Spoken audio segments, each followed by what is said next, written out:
महाराष्ट्र के उप मुख्यमंत्री और राष्ट्रवादी कांग्रेस पार्टी चीफ अजीत पवार ने बुधवार को सुबह केंद्रीय गृह मंत्री अमित शाह से नई दिल्ली स्थित आवास पर मुलाकात की और महाराष्ट्र विधानसभा चुनावों के लिए सीटों का बंटवारा जल्द से जल्द करने की गुजारिश की है। शाह के साथ मीटिंग में अजीत पवार ने सीट बंटवारे को जल्द से जल्द अंतिम रूप देने और लोकसभा चुनाव की तरह आखिरी समय तक लटका कर नहीं रखने की सलाह दी है। इस मुलाकात के दौरान पवार ने अमित शाह से एनसीपी के लिए 80 से 90 सीटें देने की मांग की है।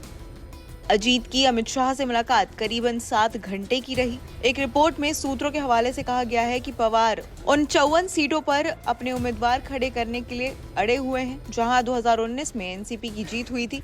इन सीटों के अलावा अजीत पवार पश्चिम महाराष्ट्र, मराठवाड़ा और उत्तर महाराष्ट्र की उन 20 सीटों पर भी कैंडिडेट उतारना चाह रहे हैं, जहां कांग्रेस जीती थी।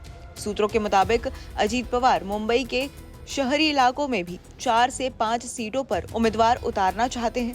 ये वैसी सीटें हैं जो अल्पसंख्यक बहुल और कांग्रेस का वहां वर्चस्व है।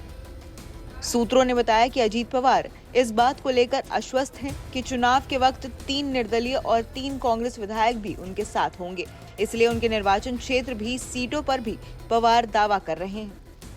अमित शाह और अजीत पवार की मुलाकात के बाद बीजेपी के वरिष्ठ नेता और महाराष्ट्र के डिप्टी सीएम देवेंद्र फडणवीस सुबह दिल्ली पहुंचे। सूत्रों के मुताबिक ये मुलाकात आगामी विधानसभा चुनावों के लिए एनडीए के नेतृत्व वाले महायुति गठबंधन से सीट बंटवारे पर चर्चा के लिए हुई। और इसी बीच महाराष्ट्र कांग्रेस के एक नेता ने कहा है कि ना तो अजीत पवार और ना ही एकनाथ शिंदे को समझ आ रहा है कि बीजेपी क्या है। आज जिस तरह से शिंदे और अजीत पवार को मौका दिया गया और उन्होंने गवा दिया, ऐसे में बीजेपी कहां मौका देगी। उन्होंने कहा कि महाराष्ट्र ने कभी भी गद्दारों को मौका नहीं दिया है। ये लोकसभा चुनाव में दिख गया है और अब विधानसभा चुनाव में और अच्छे से दिख जाएगा।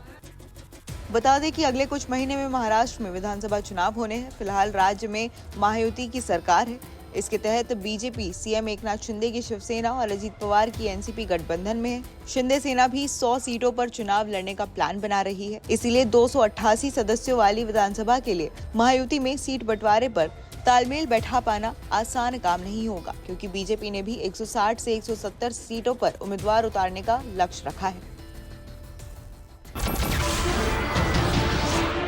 नमस्कार, मैं हूं मानक गुप्ता। अगर आपको हमारा ये वीडियो पसंद आया हो तो इसे लाइक और शेयर जरूर करें और हाँ, हमें सब्सक्राइब और फॉलो करना ना भूलें, ताकि आप देश और दुनिया की कोई खबर मिस ना करें। तो जुड़े रहिए हमारे साथ और देखते रहिए News 24।